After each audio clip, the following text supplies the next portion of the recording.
Archery में Tokyo 2020 Olympics में आज भारत की कैंपेन ख़त्म हो गई है। अतानु दास जो है वो आखिरी आर्चर हैं हिंदुस्तान से जो आज पार्टिसिपेट करा। उन्होंने अनफॉर्चुनेटली वो आगे नहीं बढ़ पाया। मेरे साथ आर्चरी के दोनों पावर कपल हैं, यानी दीपिका कुमारी और अतानु दास। अतानु को हम देख रहे थे, ऑब्वियसली आप डिसअपॉइंटेड थे और जायज़ सी बात है।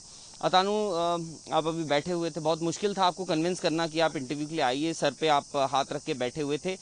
पहले मैं आपसे पूछूंगा कि कैसे देखते हैं आप ये कैंपेन, और आपकी शुरुआत बहुत अच्छी हुई थी अतानु इस इंडिविजुअल राउंड में, बट आज एक सडन अब्रप्ट ब्रेक आ गया। कैसे देखते हैं आप इस पूरी कैंपेन को? क्या सोचा था और क्या हुआ है? देखिए, वैसे सोचा तो बहुत कुछ था, बट हमेशा ओलंपिक्स में जो है सरप्राइजेस मिलते रहते हैं हर दिन का। सो मैंने अपना पूरा कोशिश किया, जोर लगाया, बट नहीं हो पाया। सो देखते हैं आगे। दीपिका, कल आपने भी जो प्रेशर एक बोलते हैं कि क्योंकि एक्सपीरियंस के साथ आप प्रेशर को भी बेटर डील कर सकती हैं। आपने अपने जब प्री क्वार्टर फाइनल्स में जब आप खेल रही थी, शूट ऑफ में आपने एक 10 पॉइंटर मारा। आपकी जो ओपोनेंट थी, ऑफ कोर्स वो उस प्रेशर को नहीं झेल पाई, उन्होंने 7, तो उम्मीदें बढ़ गई थी।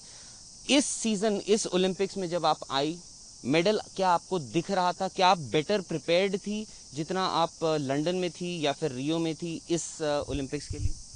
ऑब्वियसली मैं बहुत ज़्यादा प्रिपेयर्ड थी, और लास्ट ओलंपिक्स से जो भी गलतियां हुई थी उससे मैंने काफ़ी कुछ सीखा था और मैंने इम्प्रूव भी किया था। आई थिंक कहीं ना कहीं फिर से कुछ गलत हुआ है और मुझे फाइंड आउट करना बहुत ज़रूरी है, एंड आई होप मैं और अपने आप को इम्प्रूव कर सकूँ। अच्छा, क्योंकि आप देखिए हस्बैंड वाइफ भी हैं, साथ में रहते हैं, जाते हैं, ट्रैवल करते हैं, compete करते हैं, ब्रेक मिलता है आर्चरी से? क्योंकि अब आप यहाँ पर होंगे भी 24 घंटे, क्या यही बातें होती रहती हैं? कौन कैसा खेल रहा है, कब कहाँ खेलना है, क्या है, ट्रेनिंग कैसे करनी है, तो वो मेंटली बर्न आउट हो जाता है क्या कभी कभार कि आप ब्रेक ले लेते हैं? ब्रेक लेने का एक्चुअली मौका ही नहीं मिलता है। इतना बैक टू बैक कॉम्पिटिशन्स रहते हैं, back to back actually trials रहते हैं, कॉम्पिटिशन्स रहते हैं फिर बीच बीच में, और ब्रेक लेने का बिल्कुल टाइम नहीं रहता है। जैसे हम लोग का आफ्टर मैरिड हम लोग कहीं पे, वो तो कोविड की वजह से भी है, कहीं पे कोई जा नहीं सकता, बट हम घर बनाए हैं, बट घर पे भी नहीं जा पाते हैं। मतलब 8 महीना पहले घर गए थे last. So that is not an issue, but वो कोविड भी चल रहा है। सो बट वही ब्रेक नहीं मिलता, आर्चरी आर्चरी आर्चरी चलता रहता है कंटिन्यू। अच्छा दीपिका, ये थोड़ा सा ट्रिकी सवाल है, क्योंकि आपने देखिए अभी पीछे वर्ल्ड कप पेरिस में गोल्ड मेडल जीता था मिक्स टीम इवेंट में भी। Pravin Jadhav mix team event में आपके साथ उन्होंने पेयर अप किया था। उनके क्योंकि 2-3 पॉइंट ज़्यादा थे अतानु से इंडिविजुअल राउंड में, रैंकिंग राउंड में, पर फेडरेशन का फैसला था कि भाई उनके हाथ में था। आपको लगता है कि अगर आप दोनों का कॉम्बिनेशन बैठा होता उसमें, थोड़ा सा बेहतर हो सकती थी चीज़ें? हालांकि ये देखिए बात बीत चुकी है, पर फिर भी मैं ये आपसे सवाल पूछूंगा। ये बात ख़त्म हो चुकी है, अभी हम कुछ कर नहीं सकते इस मामले में। बट हाँ, अगर उस वक्त वो स्ट्रांगली डिसीजन लिया जाता तो माइट बी आज सिचुएशन कुछ अलग होती।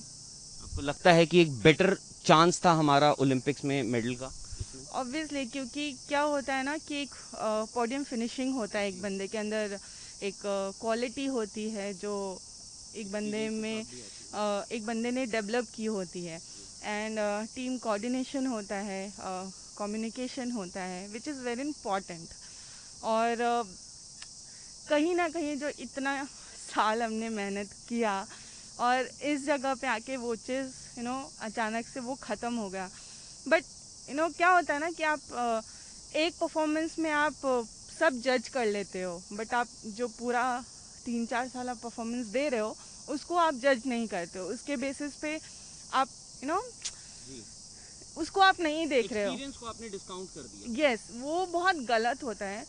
तो मैं यही कहूँगी कि प्लीज़ डिसीज़न थोड़ा स्ट्रॉन्ग लीजिए, और जो बाकी परफॉर्मेंस है उसको भी देखिए किसी एक गलत परफॉर्मेंस की वजह से, क्योंकि हम लोग भी इंसान ही है, गलती किसी से भी कभी भी हो सकती है। हम जानबूझ के गलती नहीं करते हैं। तो आई थिंक आपको थोड़ा डिसीजन स्ट्रांगली लेना बहुत ज़रूरी है। अच्छा दीपिका, पीछे जो आपको देखा था हमने पहले जब आप ओलंपिक से आती थी, खेलती थी ओलंपिक्स में, उस दीपिका में और इस दीपिका में हम फ़र्क देख रहे हैं। ये दीपिका थोड़ी ज़्यादा स्ट्रांग दिखती हैं हमें, जिस हिसाब से आप आज अपनी बात रखती हैं। पहले हमने देखा है आपको, आप प्रेशर में, मैं सिर्फ खेलने की प्रेशर की बात नहीं कर रहा हूँ, जब आपको क्रिटिसाइज़ किया जाता था उसमें ये दीपिका क्या वाकई में ज़्यादा स्ट्रांग है? और क्या हम उम्मीद कर सकते हैं, क्योंकि एज देखिए आपकी, एज जो है वो आपकी अभी भी आपके साथ है, तो ओलंपिक्स की जर्नी जारी रहेगी अभी? ऑब्वियसली, क्योंकि यही चीज़ आती है मुझे करने के लिए, और जब तक मैं कर सकती हूँ मैं करूँगी और छोड़ूंगी तो नहीं।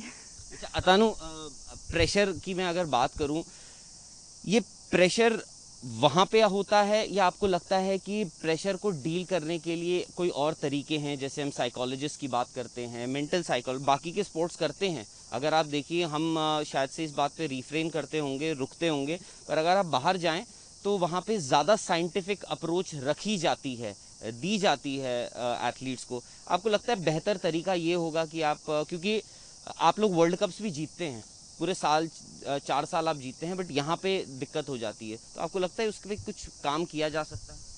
काम ऑलरेडी चल ही रहा है, काम कंटिन्यू चल ही रहा है, और उसका रिजल्ट जो है वो आएगा, ज़रूर आएगा, और देखते हैं आगे कहाँ तक है डेस्टिनी।